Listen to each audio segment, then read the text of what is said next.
Well, it's the biggest win since Margaret Thatcher in 1987. We're hearing that. It's very clear to us that there's an emphatic result. But a lot of lifelong Labor voters, Matthew, changed their vote. They have gifted their vote, if you like, to Boris Johnson to get Brexit done. That's absolutely right. And ultimately, this is now the third time the British people have said, we want Brexit. They said it at the referendum in 2016. They said it again at the general election in 2017. And now, once again, the Remainer elites in London, who are so far disconnected from the country, have got a thumping. And the Conservatives, even more so, have managed to defeat Jeremy Corbyn, the avid socialist, the anti-Semite associating, the terrorist sympathiser associating person. And they've done it in the most extraordinary way, winning seats that really the Tories have literally never held in the Midlands and the North.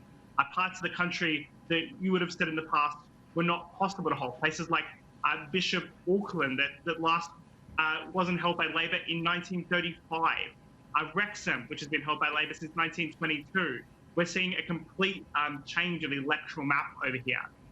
While the Tories have lost a few seats in London, like Richmond Park, they've really made substantial gains in other parts of the country that have really taken it home for Boris. And I think he comes back with a thumping mandate to get Brexit done and get on with the rest of his governing agenda.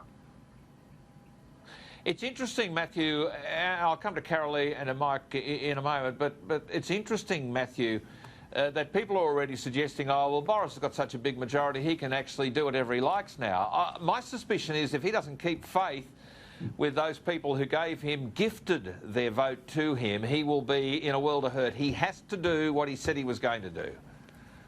That's exactly right, and that was his message this morning in his victory speech, was that he understands and is humbled by the fact that there are many traditional Labor voters who have decided to lend him his vote, and he's dedicated to not let them down. They're already back at work today in number 10 in Downing Street.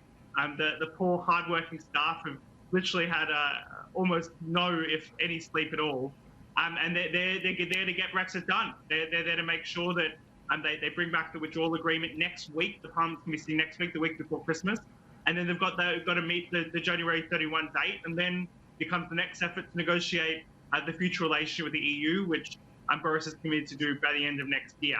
So, which is all on really quite a rush timetable.